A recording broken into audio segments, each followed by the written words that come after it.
Good morning, everyone. Welcome to the Byjus Exam Prep IAS. Welcome to the Hindu analysis of 2nd July 2024. Let us look at the articles that we are going to cover today. The first article, Israel is facing a strategic defeat in Gaza. So in this editorial, basically based on certain points, the author is saying that the objectives with which Israel had started this war against Hamas, apart from the fact that they wanted to recover all those people who had been abducted, a lot of those objectives have failed. So we shall look into exactly what is happening here. Second topic, waiting for a reformist. This is about the Iran's presidential election, and not a very important article because the election is incomplete. It's going to happen again, runoff. I'll talk about that. So still a few points here and there. We shall discuss that. Third, a lot of time we have already discussed about the census, and the news is coming that the government is undecided on deadline to fix boundaries for census. So that's going to be our third article. Fourth, a tool to ensure complete voter anonymity. Now, very important article because a lot of time the candidates who win and they think that they did not get the support of a particular community or particular class of people, they do not work for them. So the former chief election commissioner will be talking here about the voter anonymity. Fifth is sense of uncertainty. Now, exactly, yesterday you all know the 3 laws that came, and the editorial here is saying that these 3 laws, though they have been brought, but then exactly what has happened is that the people, the police, the courts, they are not yet ready for that. So there is a lot of confusion according to the editorial. Sixth, Subramaniam Swamy is saying, this is his article, glossing over unemployment, its high electoral price. So, see, I'm not going to talk about the high electoral price. He's linking everything to the fact that BJP lost, I would say, a lot of seats in this Lok Sabha elections, and he's linking it to unemployment. We would rather only concentrate about what all he speaks on unemployment. 7th, government not arbitrator, Center Defense setting up a fact-check unit. This is a very old topic, and again it is in news because Bombay High Court is listening to the matter. Apart from these 7, there are 3 other articles. Field evaluation trials of submarine bids under Project 75I complete. So we shall look into that. Number 2, Air India to set up flight training school in Amravati. A small topic, but then let us see what exactly is going to happen here. And third, Kozhikode secures City of Literature status at annual UCCN conference held in Portugal. So these are the 3 prelims bites that we shall be covering over here. Let's begin with the first one. Mr. Stanley Johnny, and nothing else is written about who exactly is he. His mail ID is given, and as I said at the very beginning, this is about the Israel-Hamas issue. So you all know the horrific incident happened on October 7th, 2023. Hamas had attacked Israel, killing 1,200 innocent people, and then the Prime Minister of Israel, Mr. Benjamin Netanyahu, he declared that he is going to crush Hamas.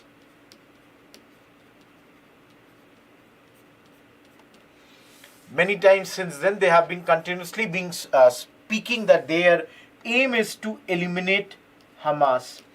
They are, again, recover those who have been kidnapped. That is one aim. Another aim is this, objective is this.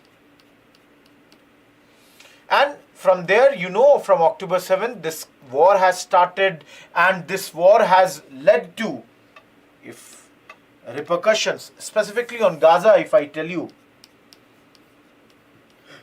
Gaza has been in complete siege. Gaza had to face heavy airstrikes. Gaza is more or less destroyed. If you look at the number, initial population of Gaza was 23 lakh or 2.3 million. Almost all of them now are displaced. 37,000 people, that is almost 1.7% of Gaza have been killed, which is roughly 1.7% of their population. 86,000 people wounded. That is almost, if you look here, 3.7% of the population. Now I've quoted here, this is a June 19th quote, that is after 256 days of the fighting. Rear Admiral Daniel Hagari, a spokesperson of the Israeli Defense Forces IDF, said, Hamas cannot be eliminated. Hamas is an idea, Hamas is a party, it is rooted in the hearts of the people. Anyone who thinks we can eliminate Hamas, that means he's interfering or he's pointing out to Mr. Netanyahu, is wrong. So basically, this is the,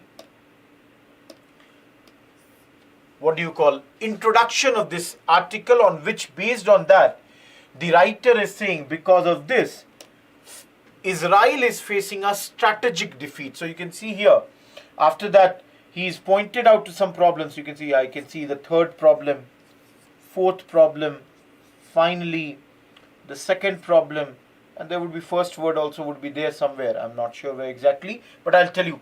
So he's pointing out to certain points, and based on that, he's saying that this war is basically a strategic defeat of Israel in Gaza. So let us see what exactly is happening. First thing, everybody knows Israel wanted to defeat Hamas, but then this defeat had to be done in a quick manner, and of course I have already said decisive manner. They wanted to destroy Hamas, they wanted to kill its leadership. And I have already said 240 hostages had to be released.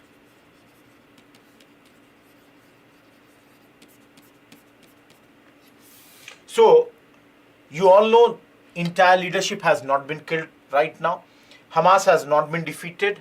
All the hostages have not been released. So, based on this, the author derives that Israel has not achieved its objectives.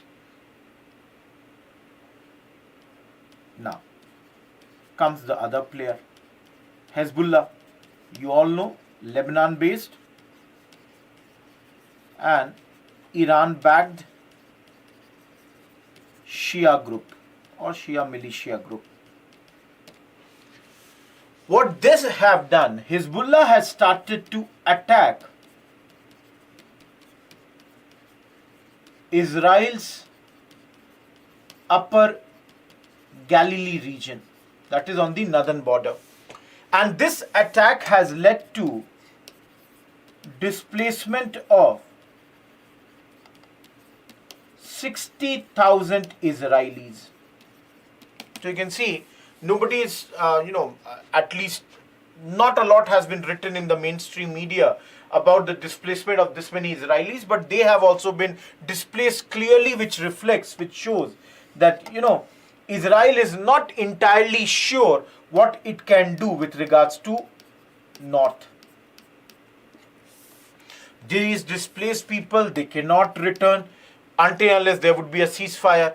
Hezbollah says we would not do a ceasefire until there is a ceasefire as far as, Israel and Gaza is concerned. Now, what is the option?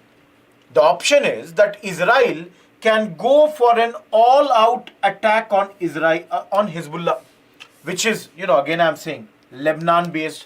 That means Israel has one option to attack Lebanon.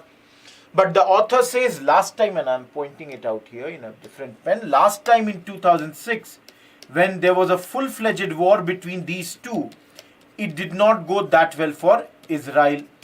And the author is saying that after 8 months, if they have not been able to finish Hamas, what is the guarantee that they will be able to, eliminate Hezbollah or, defeat them completely? So the first problem is Israel, Hezbollah, the own people of Israel who are getting displaced. So that is lack of victory, which is the first point that the author is saying. Second problem, of course, is Iran. Israel, when it launched an attack on Gaza, had a multi-pronged strategy. They had also attacked, apart from Gaza, they wanted to attack all the allies of Hamas. One ally we talked in the previous slide, that is Hezbollah. Another one was Iran. And that's why Israel, they did kill some generals of Iran. They were attacked at Damascus, which is Syria. So the whole idea was that, this would happen, Iran would be subdued.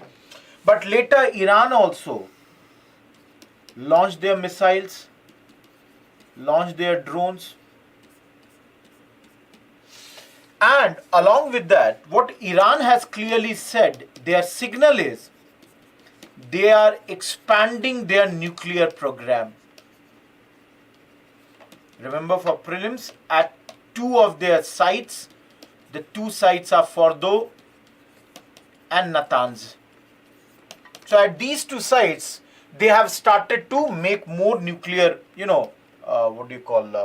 material that they would be requiring for their nuclear program. So now the second point that the author is saying, that for Israel, if you look, Iran has been always the biggest issue. And specifically, Iran's nuclear program has been the biggest security threat for Israel. And in this war, what has happened is that Iran is now clearly moving ahead with this. And the problem is US, which is the main ally of Israel, does not want to go to war with Iran at this point of time. So clearly, this gives time to Iran to expand its nuclear program. Third problem that the author says is that Israel was doing Arab normalization process.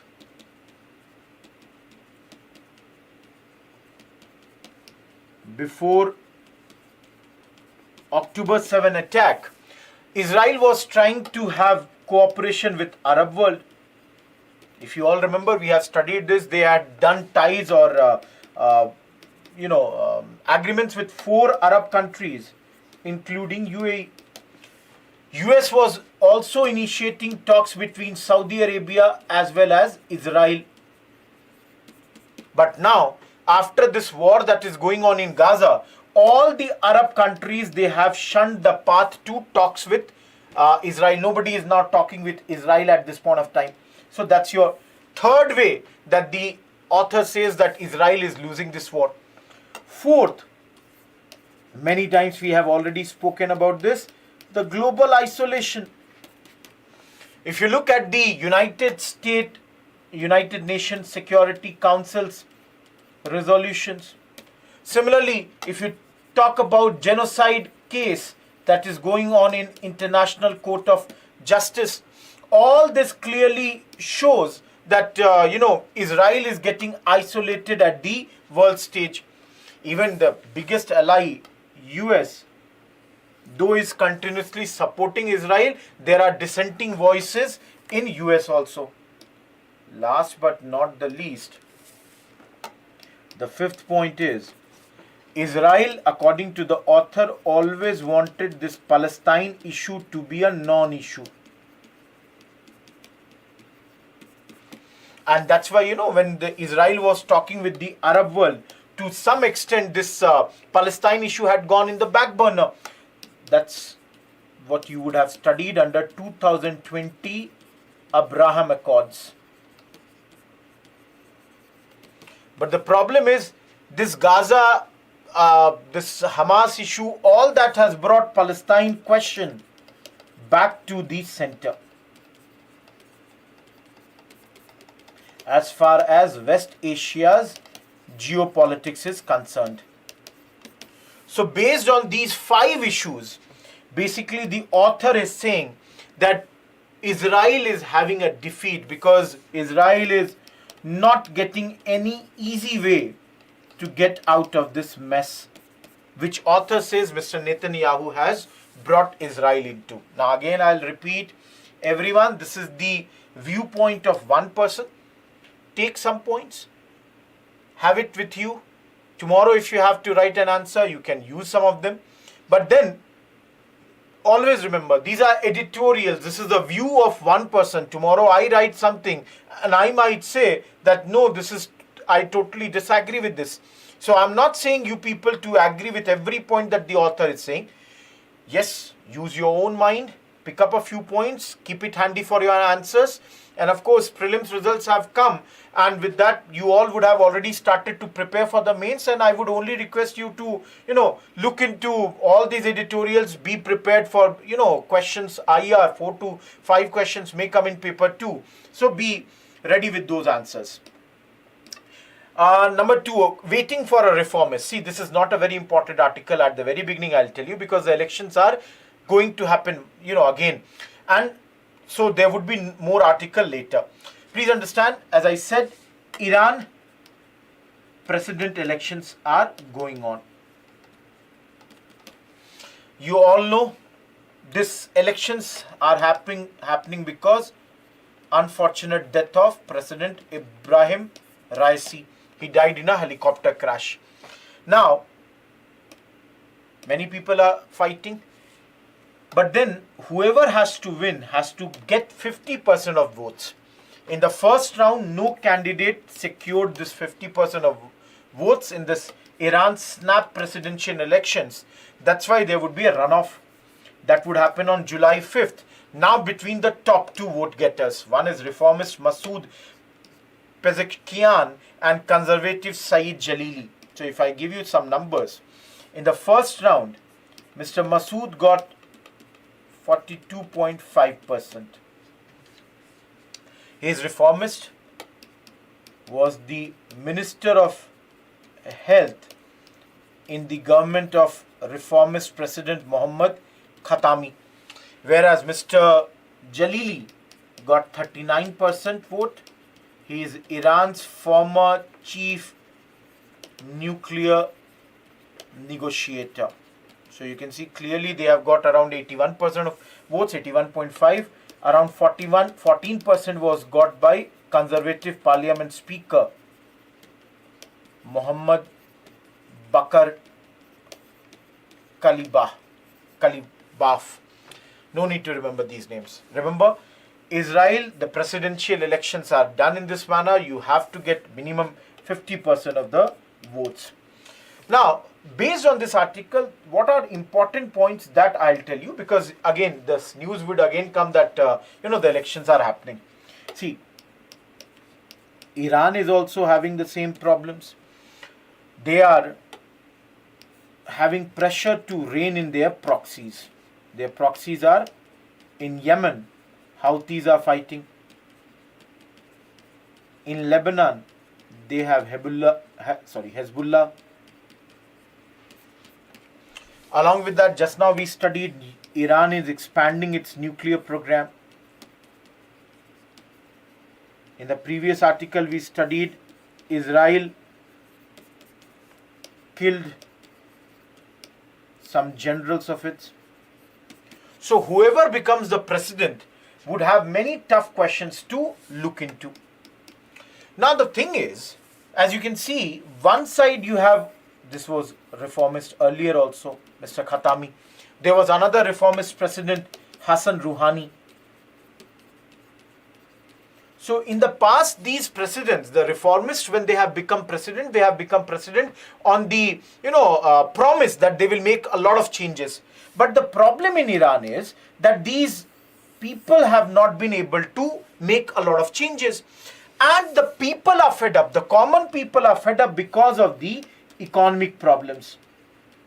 Now everyone, why are so big economic problems for Iran? This is because of the Western sanctions. Now earlier what used to happen is when Iran would vote and when the percentage of voting would be high, the politicians would show this as a proof that see, voter turnout shows that our government is legitimate. Now the problem is, I'll give you a number, 80% voting happened in 2009, whereas 40% voting happened in this year's election, 2024. So you can see the people are also fed up. People are like, if we vote also, what would happen? Even if, let's say, think for a second, even if we vote and a reformist gets elected, what will this reformist be able to do? This reformist will not be able to do, because all the institutions, whether that is the institution of supreme leader or Islamic Revolutionary Guard Corps, everywhere the conservatives, they have their hold, and that's why they would never allow these reformists to do anything. So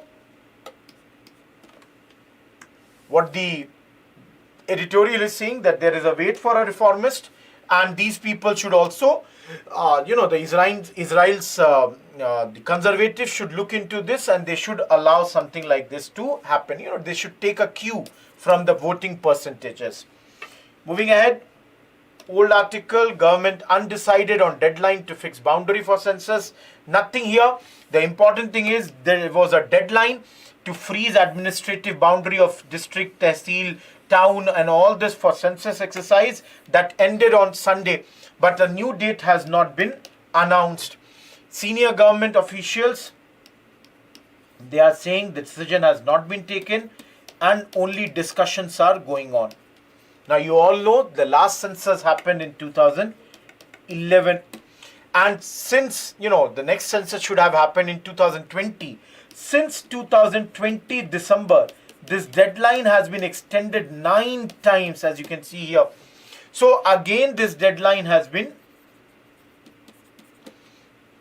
extended. Last deadline extension was on 30th December 2023, which was till 6 months, that is 30th June.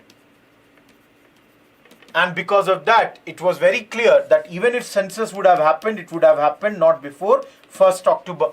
Because you require time to prepare the enumerators who would have these questions. Now the big problem of census not happening is, you all know the women quota. The implementation is in limbo. You all know this Reservation Act has been passed. Let me take this. But the problem is, it is all dependent on conduct of census. How would you, ensure which all assembly or which all Lok Sabha seats have to be reserved for women? And if you all remember, last year Honorable Home Minister Mr. Amit Shah had informed Lok Sabha that this would be done. Census would be done immediately after, not immediately, he said after Lok Sabha, census would be done. He did not mention the year, but then he said it would be done. The problem is, even when it is announced, minimum 5 to 6 months, states have to states require, so that they would be ready with the apparatus. Okay, they would be, digital census.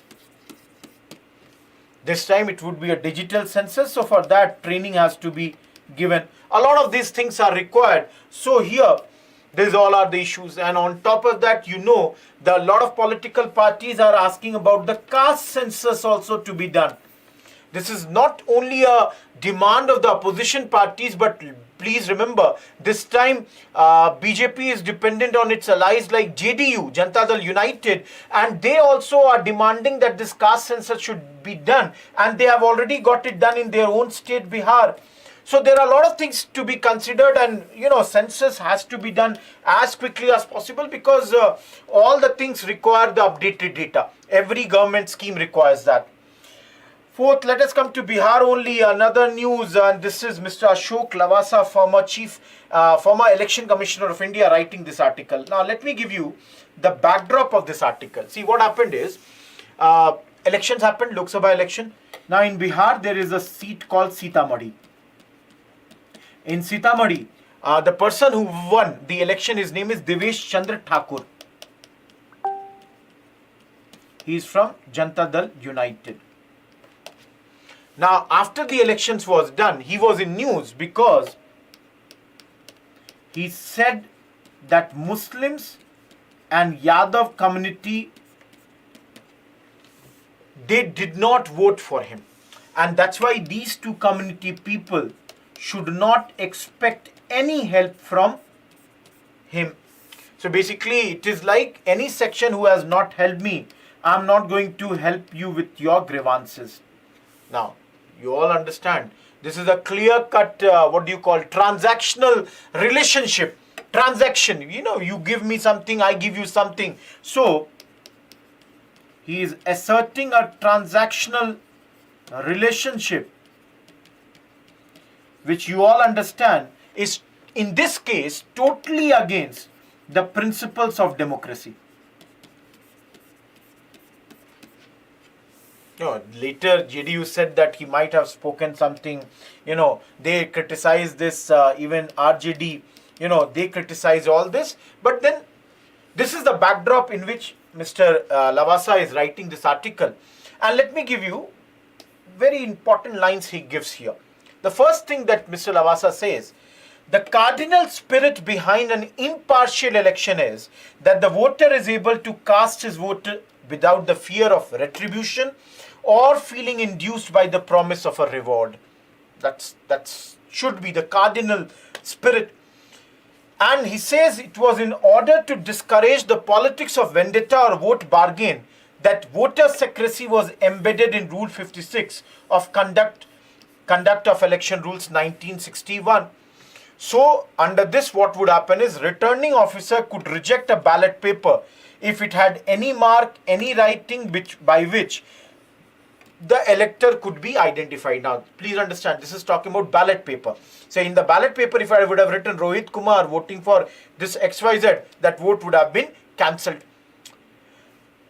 Earlier, what would happen is when the ballot papers would be opened, different ballot boxes, they would be opened together and the ballot papers would be mixed.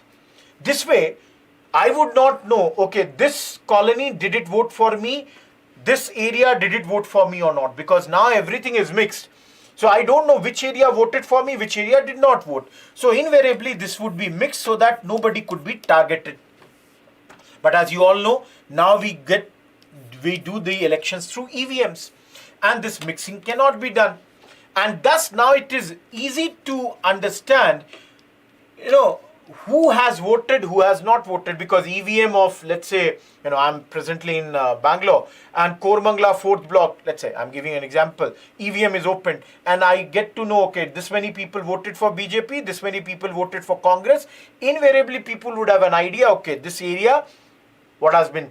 Now, supposedly, I'm giving an example, there is a constituency where there are 90 voters in one particular, booth. And all the 90 voted for one particular party. Now, other party would know that nobody voted for me. The one party which got every vote, the other party would think I will not work because it's their people. So that's why there was always a demand to introduce a totalizer. Through this totalizer, what would have happened is the identification of the areas would not have happened. Getting my point? So what is this totalizer? The totalizer is a technique to mask booth level voting patterns mooted in 2007 as a solution to the problem of this post-election harassment of voters. Let me take, just give me a second. Sorry.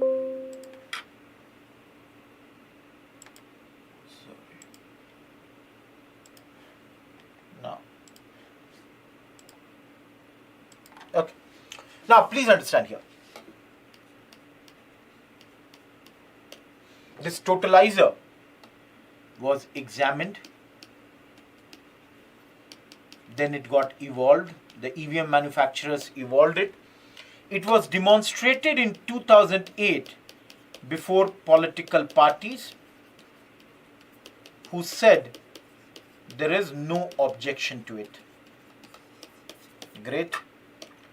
Now, Election Commission used it in March 2009 by-elections for Legislative Assembly of Meghalaya and UP. So this was done. Now after that, This matter went into court cases. And this is ECI, government, court, which, these three parties are juggling it for the last few years. There are lots of orders, court judgments mentioned, like Madras High Court order of 2011 is mentioned, where they directed the government to consider the ECI, that is Election Commission of India's recommendation, to amend relevant rules so that this totalizer could be used. Similarly, in Supreme Court 2014, this matter came. Again, the Supreme Court had given a direction to the EC to declare the result of every parliamentary constituency as a whole and not to declare the results of every voting machine separately. So all that happened. Later, another thing is, see, in 2009, all the political parties had said that they have no objection to this. But then, 255th Law Commission of, India's report, they also endorsed this proposal of ECI. So, EC also now had a meeting with different political parties in March 2016. Now see, in this meeting, Bahujan Samaj Party, Congress, Nationalist Congress Party, they supported totalizer. CPIM said, introduce it, but introduce it in a phased manner. CPI did not give any view. And BJP, they opposed it.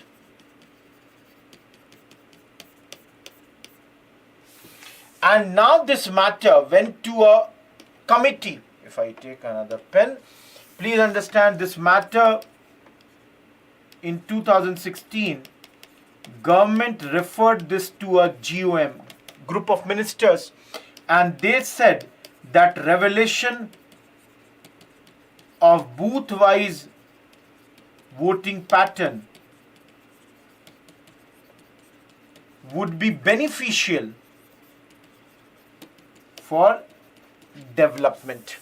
So this is the way this matter is going on, and it's something that you can it's worth debate that whether we should introduce it or not. You can think about this.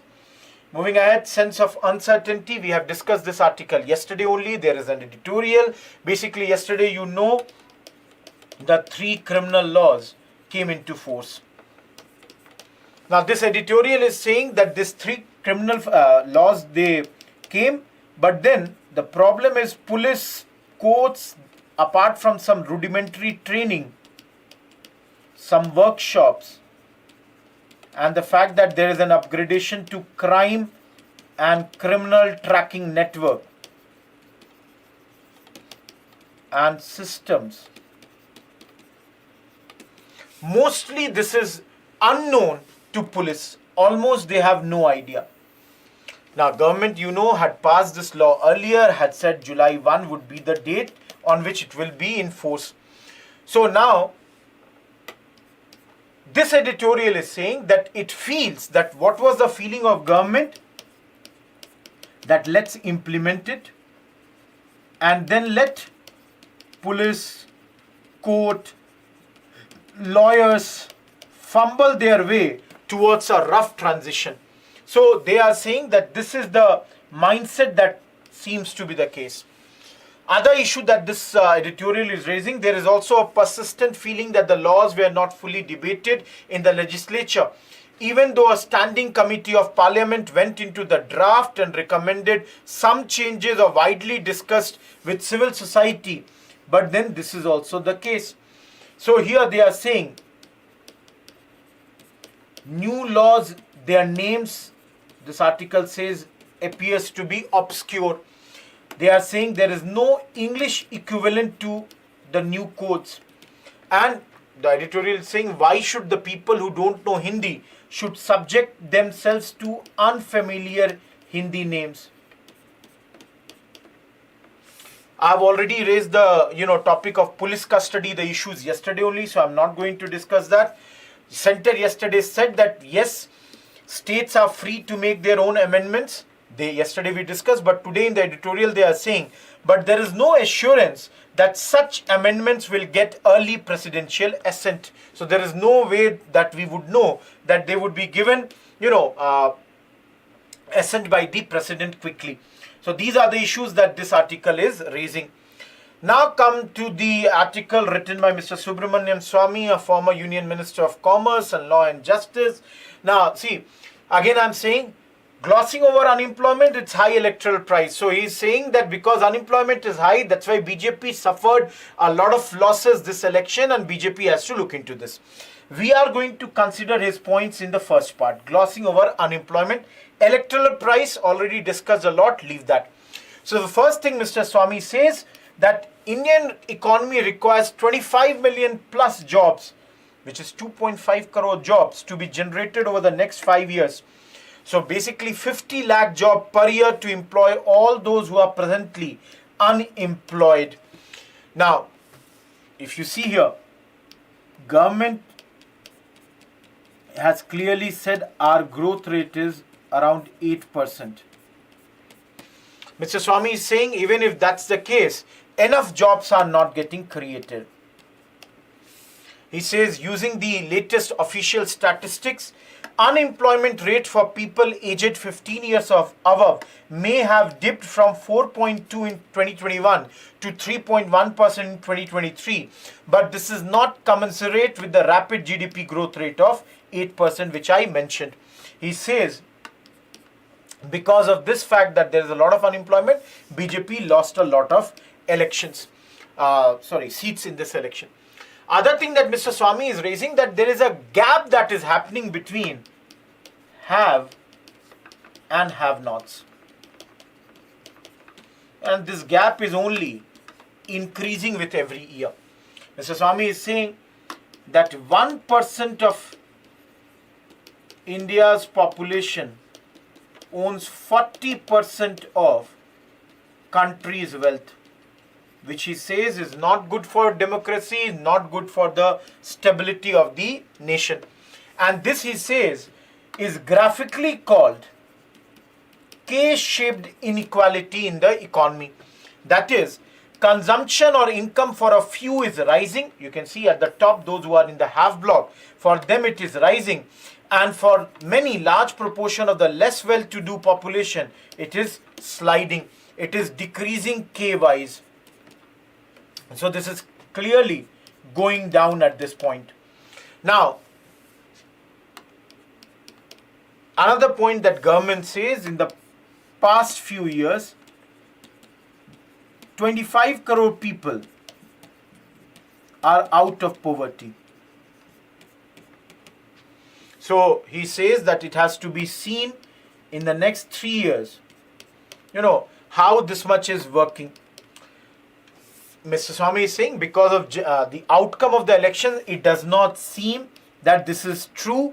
And the fact that now Mr. Modi's government is dependent on its regional allies, in which two allies, Mr. Nitish Kumar's JDU and Mr. Chandrababu Naidu's TDP, is very, very important. So he is saying that BJP government's economic management has to be overhauled. One thing that Mr. Swamy is raising, that government clearly says that, for example, 2023-24, 8.2% was GDP growth based on 7% growth in 22-23. He raises, nobody knows exactly how this calculation is being done. And after that, he has raised a lot of calculations. You don't have to remember these. You can see here. It may be recalled that the GDP growth rate in the fourth quarter of 1920 fell from 8% to 3.8%. GDP growth rate in 15-16, that is April 1, 2015 to March 31, 16, when compared to April 1, 14 to March 31, 15 was about 8%. Like this, he has done all this we are not concerned about that. Last slide is very important paragraph. He says in agriculture, 92% of the jobs are in the organized sector. In industry and services, 73% of the job created are in the small and medium informal sections. The government and formal private sector account for a mere 27% of the jobs. Thus, India now needs a new long-term economic strategy, a tall order, as the BJP lacks a cohesive majority in his view as far as the parliament is concerned. Moving ahead, old article, not much to be discussed. The only thing you have to remember is that Bombay High Court on January 31st had given a split verdict with regards to fact check unit. It was assessing the constitutionality of the amendments that were brought to IT rules. Now again, the Bombay High Court is listening to this matter, and it has started to listen to Maharashtra state, and which has been challenged by this rule, has been challenged by satirists like Kunal Kamra, the editor Guild of India, etc. Now, what is fact check unit? It identifies content as fake and the intermediary, but does not remove it.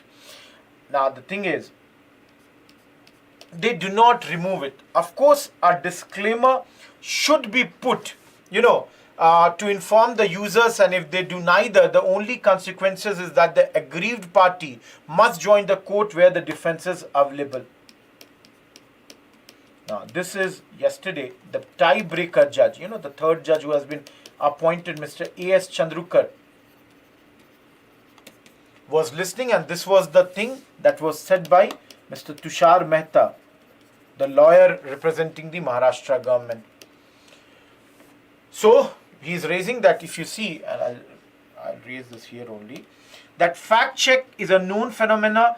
Private companies have it. Can the government have it too? The answer is not difficult. This is a very clear law that the government can only say that it is false or misleading about government business. So this is the thing that they are saying. So again, old news, only the judgment. Let us see whenever it comes back in news. Moving ahead, another article that has come is field evaluation trials of submarine bids under Project 75I complete. So what is this project? Remember, Navy is having a mega submarine deal, which is known as Project 75I. It is estimated to be over 43,000 crores. Under this, field evaluation trials, FET, to check the compliance of bid evaluations that have been received, is now complete.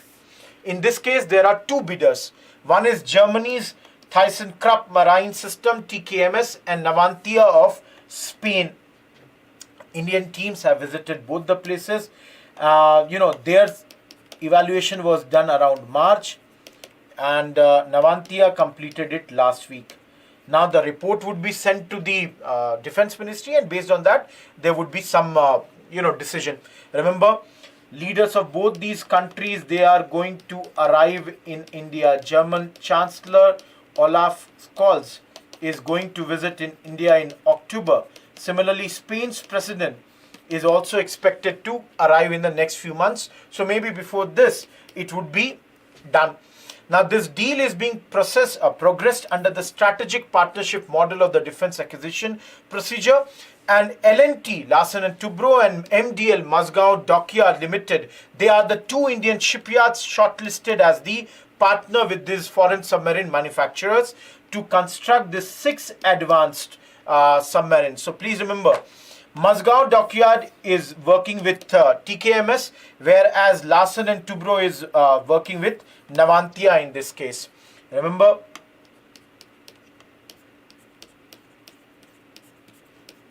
Spanish Navy had inducted S-81 Isaac Peral into their navy. This is name of their submarine. And they have offered us a new version of this 780 class, which was launched in 2021. Whereas, Germany company, they are offering us class 214 submarine, as well as class 212 CD. These are the names of some submarine. Again, defense questions have come in recent exams also, so do know what these are. Moving ahead, very small article. Air India is to set up a flight training school in Amravati. So they have decided to set up a flying training school at Amravati, Maharashtra, costing 200 crores. Will have 180 pilots getting graduated annually. School gets opened in June 2025, and the flying school at Amravati's Bellora Airport would be the first to be set up by an Indian airline. So remember, who is setting it up? Air India is setting it up. Where? In Amravati, exactly, Bellora Airport. And this is going to be the first such, aircraft, first such flying training school in India to be set up by Indian airline.